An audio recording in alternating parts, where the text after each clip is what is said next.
There's a story circulating. There's this guy, and he's out on his boat. He goes out on his own, out on the ocean, testing out his brand new sailboat. He's real excited about it. What he doesn't realize is there's a storm coming. The storm comes, it capsizes the boat. The boat flips over.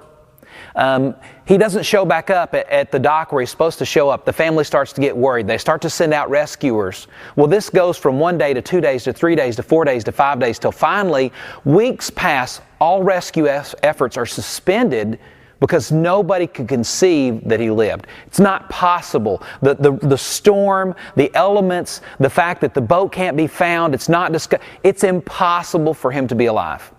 But there's a group of people back in his hometown, and they're praying. They're believers, and they believe that there's a God who can do things that nobody else can do.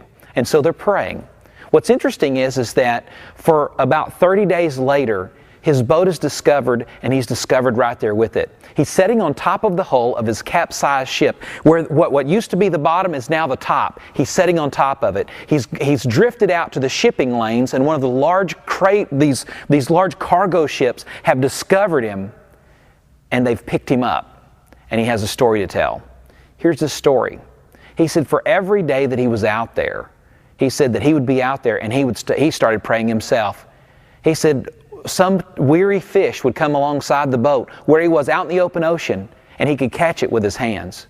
He would later tell us that he could clean the fish with his fingers, and he would eat the fish's flesh while he was on the boat. The meat and the water from the fish's flesh kept him alive. Ever so often, a fish would swim by. He could catch it with his hands, and he could eat it. Miracle.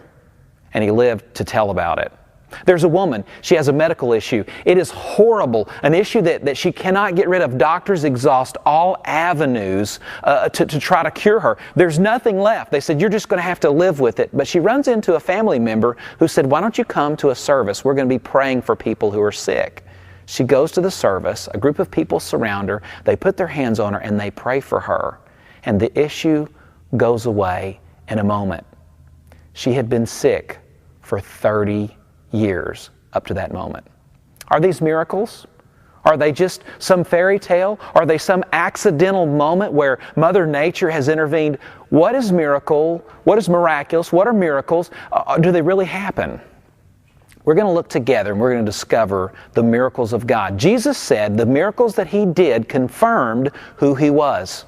That means that God, throughout time, whether it be New Testament or Old Testament times, He proves who He is through the miracles that He performs. Signs and wonders is what they're called in Scripture. Are they real or are they not? We're going to begin this very weekend with the greatest of all miracles, the miracle of the resurrection. C.S. Lewis said the resurrection is the hinge pin of the door to Christianity. You remove that hinge pin, and you no longer have Christianity. We no longer have a leg to stand on. The Apostle Paul said himself, he said, if the Lord is not raised, we are above all men most miserable. Are miracles real? Are they some fantasy that have been made up? Let's discover together, because if, in fact, these miracles are real, the miracles in Scripture, if they're real, if the miracles around us, if they are real, then God is showing Himself so that we might know Him. Come and discover with us the amazing truth as we examine in a brand new message series, Miracles Among Us.